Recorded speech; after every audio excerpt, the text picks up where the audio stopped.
ভালো থেকো সব সময়। হ্যাঁ, তুমিও ভালো থেকো। বিয়ে কবে করবে?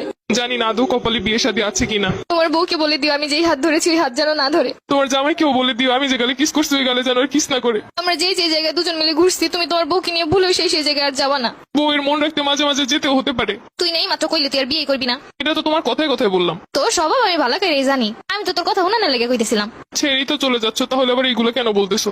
ঠিকই তো বলছো, আমি কেন এগুলো বলতেছি এখন? আমাকে ছেড়ে খুব ভালো থাকবে তাই না? ভালো তো থাকতাম, কিন্তু এই 2-3 বছরে তো হাজার হাজার টাকা খরচ হয়ে গেছে আমার। ঘুরতে গেলে গাড়ি ভাড়া তো আসি, ফুচকা খাওয়ানো, চটপটি খাওয়ানো, আইসক্রিম খাওয়ানো, এইগুলোর পিছনে 70 টাকা গেছে আমার। কষ্ট পেও না, যখন জামাই হবে টাকা পয়সা হলে তোমাকে সব শোধ করে দিব। তোমার কিন্তু মাঝে মধ্যে এমবিও বইটা দিতাম আমি। হ্যাঁ ঠিকই বলছো, আমি তোমার কাছ থেকে নিতে চাইছিলাম না, তুমি আমাকে জোর করিয়ে দিছিলা। তখন তো বুঝি না এগুলো সব লস হয়ে যাবে। আচ্ছা জামাই হলে ওটাও শোধ করে দিব, টেনশন করো না। ঠিক আছে, ওইগুলো শোধ করে দিলে আমার আর মনে কোনো কষ্ট নাই।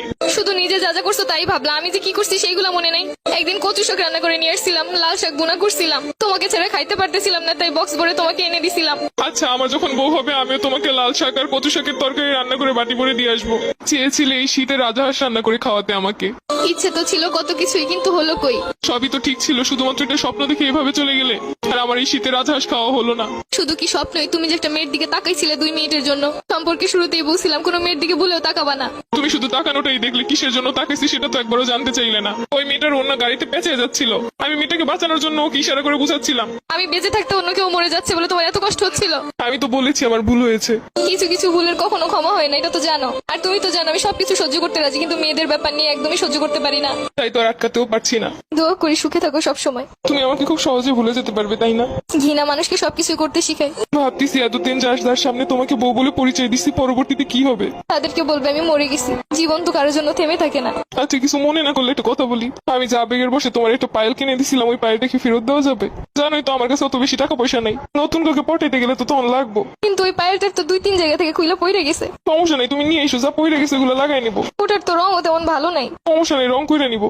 আচ্ছা ঠিক আছে। আর শুনো, এই শীতে গোসল করো প্রতিদিন। আগে শীতে কত বলে বলে গোসল করাইছি। তোমার আর আমাকে নিয়ে এখন চিন্তা না করলেও চলবে। তোমার আর আমার পথ এখন আলাদা। তারপরও মনে তো কোথাও একটা রয়ে গেছো। এত সহজে তো চাইলেই ভুলতে পারবো না।